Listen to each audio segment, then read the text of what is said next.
you so much for joining me on my program once again. I appreciate you wherever you're joining me from. I say good morning, good afternoon, good evening. Accept my greeting according to your time zone.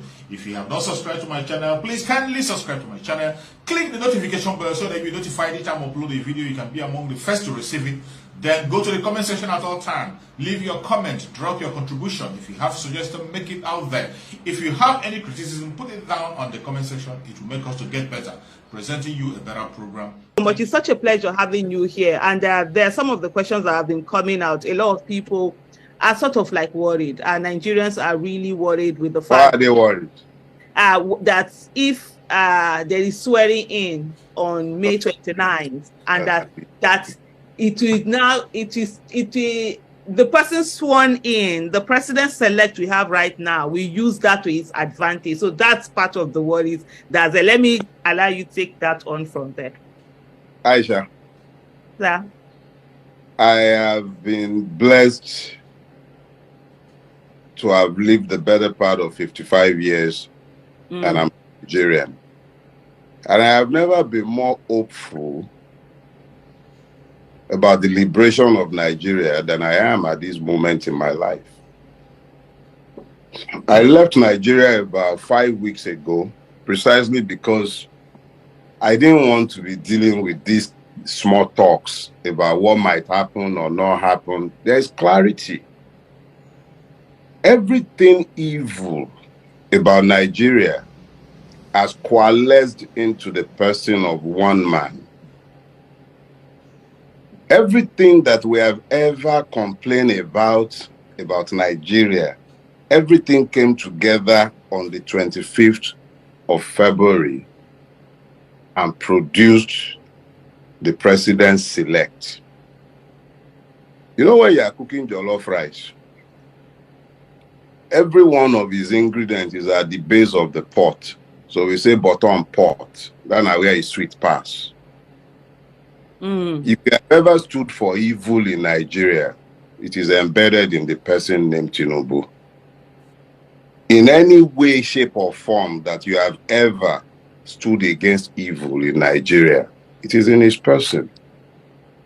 So Tinubu for me is a blessing. It clarifies the issues. If you can find accommodation for Tinubu, you are evil. It's simple. It's that simple. It's not about, because it's clear to anyone with half a brain that no election was won by Bola Ahmed Tinubu. He lost woefully. But producing him as the president-elect is the crystallization of Nigerian impunity, the madness of Nigeria. Everything that is wrong about Nigeria came together to produce this evil. So those who have any conscience in that country must of necessity forget the idiocy that has allowed them to subjectivize the truth to the point where they find reason not to support the truth. You cannot claim that it's not about the person of Gregory Peter Obi. It has nothing to do with his person. This is about principle. If there are still persons who are hiding behind their disagreements with his person, their objections to style, and they can find reason not to stand up for what they know to be the truth, shame on them. History will not remember Peter Obi's tribe. It wouldn't remember his religion. What it would most remember is the fact that all the aggrieved in Nigeria, the disadvantaged, the disinherited, those who have for long been pained by the way Nigeria has been, they came together, they found common purpose around one man as the arrowhead, not as the issue. Peter Obi is merely the arrowhead of a movement. That's all he is. We all came together for our various reasons, and we found common purpose in the issues that the man raised. Some of us raised those issues. Aisha, you raised some. I raised some. Other people raised some. But we all found common purposes, even where we had disagreements. That's politics.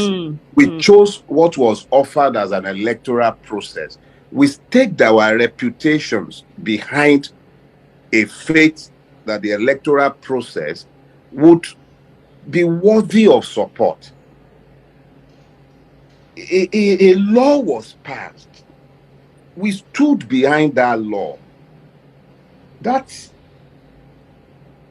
man that is completely bereft of integrity or honor that you call Yakubu or whatever is the INEC fraudster. And I said that standing here, hoping and praying he will sue me, please. He's a fraudster. That man assured all of us and the entire world that we would have elections predicated on electronic transmission of results. Beavers, IREF, billions were voted. And then the man, look, let me just put it this way.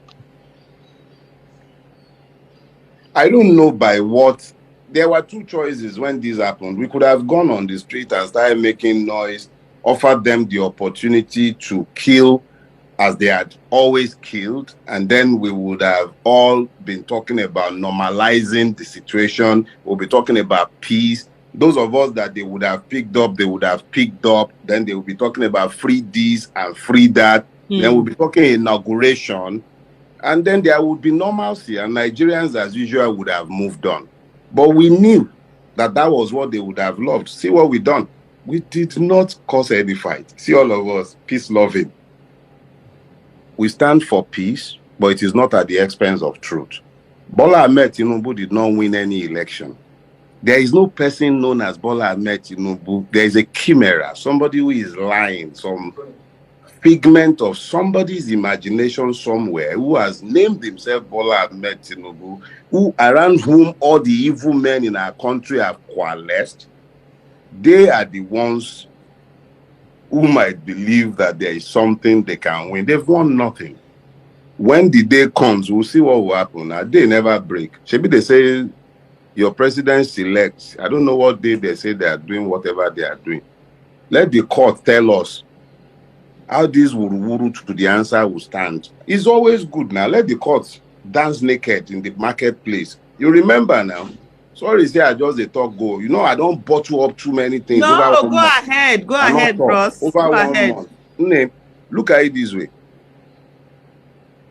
When NSAS happened and they murdered all the people they murdered, and we came into the public space and spoke about how the system had massacred people. And they said we were lying. They said they were all lies. They even had people come into the public space to claim that we were lying. And then they set up the panel. And we followed them to the panel. Each and every member of the panel was nominated by the government. Each and every one of them. Nigerians like me and you, with each and every one of our many peccadillos. It included a retired DIG. A judge, a retired judge, sat at the head of that panel. I believe 2 of the members of that panel have gone on to become judges in Lagos State today. So these were average Nigerians like me and you, with all of the many peccadillos of the Nigerians. But they sat together and they came to a unanimous decision because the evidence that were placed in the public domain and before the courts were way too weighty to be discounted. This is more or less the same situation on a bigger scale. We are back before a system that we do not necessarily trust. I am a member of Ramimba. Before we went to the tribunal, we were against the tribunal. We stood outside the tribunal carrying banner, protesting against the tribunal. And then we decided, you know what? Let's use their tribunal to unmask them in the public space. So we went before the tribunal and we brought evidence into the public space that the government would have preferred were not placed in the public space and that would never have found its way into the public space if we had abandoned that process. We were not going before the tribunal in any hope of justice. but we were determined to use the system to unrobe the Nigerian state. So we used the system. Because we went before the tribunal, we could show all the evidence we had, and the public could also see it. And at the end of the process, unanimous, not one dissenting vote, the tribunal voted that as a fact, there was a massacre. As a fact, the Lagos state government can say anything it cares to say. That's political. I don't expect Jide Sanwo-Olu to come out and say, yes, I facilitated a massacre. I don't expect the Nigerian army to say, yes, we were the murderers. But the tribunal, made up of men and women, nominated by the government, only nominated by the government, found that there was one. So I would say that the situation we are in now, why it's not exactly the same, is analogous to it. Because now, we're before a tribunal. I do not have any trust whatsoever, and I repeat myself, let me not be ambiguous. I have zero trust in the Nigerian judiciary. I believe that that judiciary is essentially a brothel. It is no different from a brothel. I believe that our CJN is either completely corrupt or irredeemably incompetent. Those are my beliefs. I have said this before, over a year ago, before Peter Obi or his election came to be, before anybody would start talking about the politicization of my comments. It has nothing to do with Peter Obi's comments. If anybody has the time, let them go to my Arise interview in June last year, when he was appointed the acting CJN. I was categorical in remarking that the man is either incredibly incompetent or unbelievably corrupt. And I stated the basis of my belief. So let's be clear. I am not saying what I am saying out of any faith in the judiciary. And I'm not suggesting that we are going before the judiciary in the hope that the judiciary might present anything other than what it has always done. After all, the same judiciary produced the ruling in Machina. The same judiciary produced his ridiculous ruling in the case of Akpabio. The same judiciary produced the horrible ruling that we saw in Imo State. So I'm not sitting down here selling anybody any pipe dreams of a judiciary that is either incorruptible or that produces justice. But that process serves to educate our people about what we are up against. There is a clear line that has been drawn. This is a battle between good and evil. It is a battle between whether Nigeria is going to go into the future or whether it is locked into a cycle of self-destruction.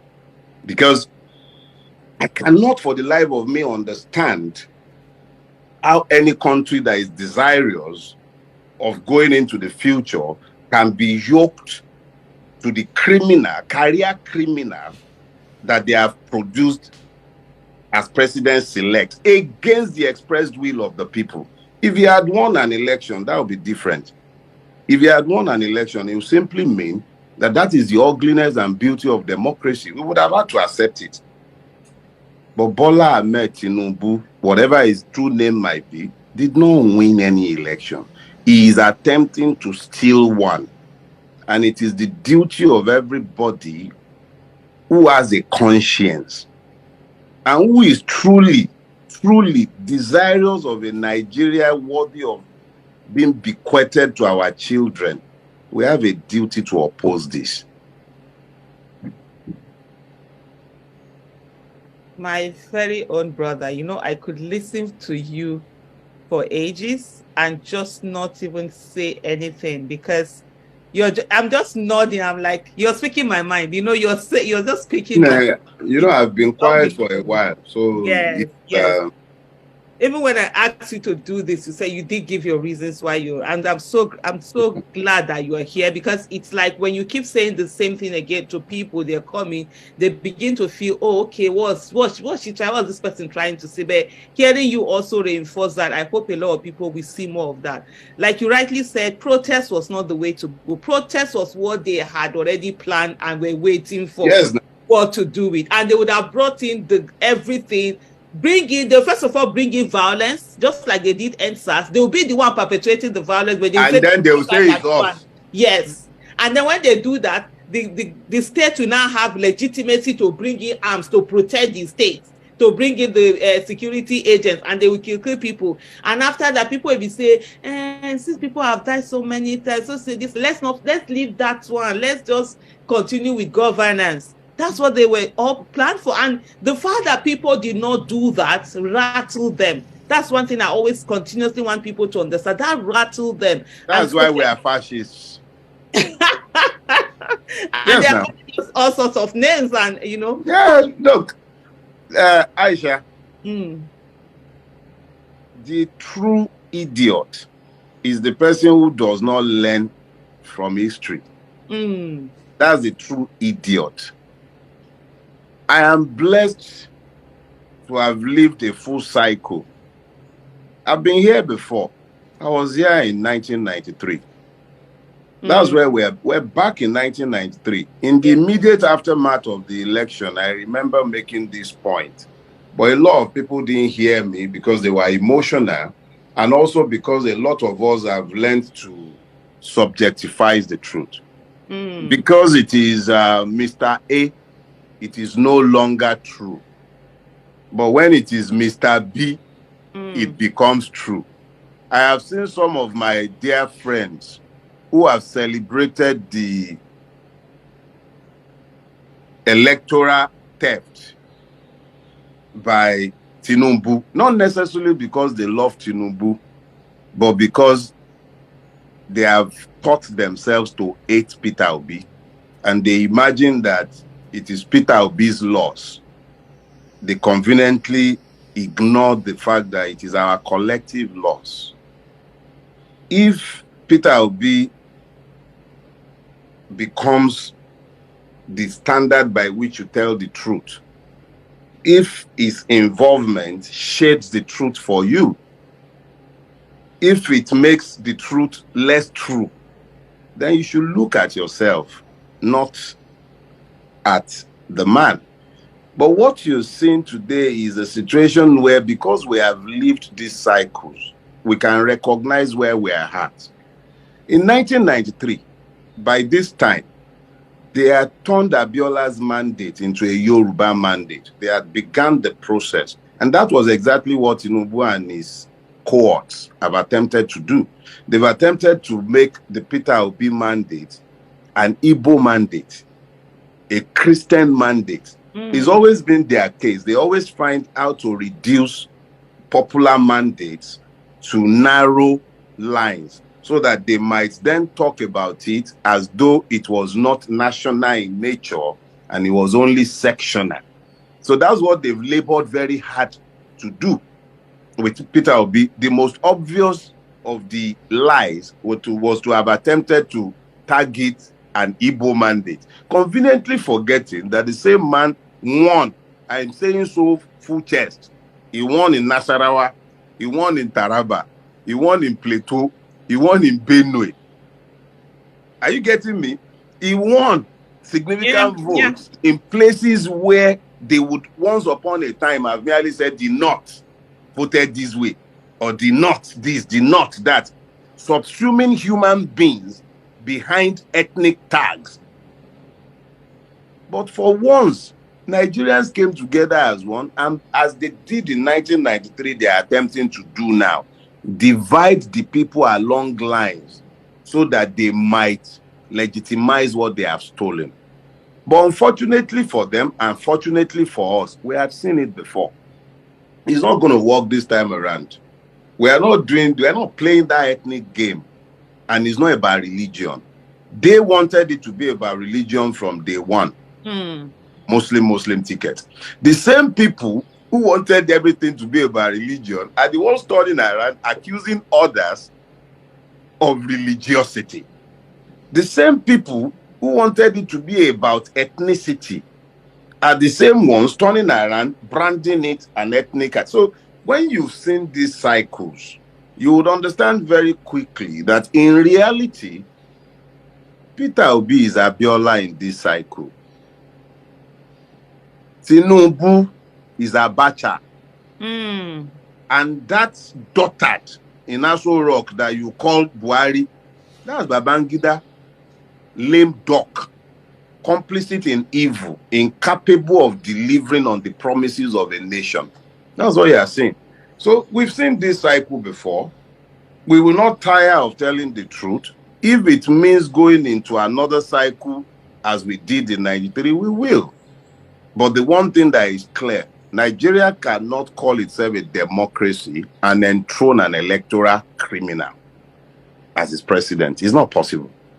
This judicial system would have to decide whether it is truly the last hope of the poor man or whether it is part and parcel of the evil that Nigeria has been governed by for decades. It didn't begin with Buhari. It's always been there. But this is the most brazen it has ever been.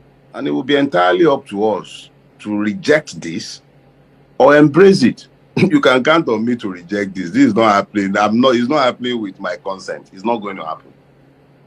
It won't happen. If I'm the only person standing saying it won't happen, so be it. At least these people will record there was an insane one amongst them. Yes. There was an insane one.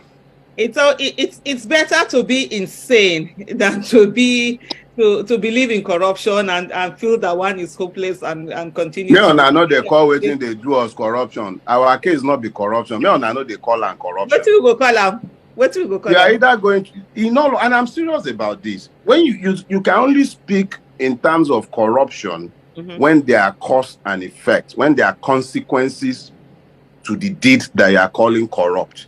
Okay. When there are consequences, then that's corruption, because if the person is caught, something will happen to them. But I will remind you that the man that is your president-elect is a career criminal. So if that was a country where consequences happen, be in jail. You will not have a career criminal stealing the presidency, having corrupted every institution because they were already corrupted. So he merely facilitates. So, see, our case is not corruption. It is the reign of impunity. Impunity. If Ekweremadu had done what he did in Nigeria, what would have happened to him?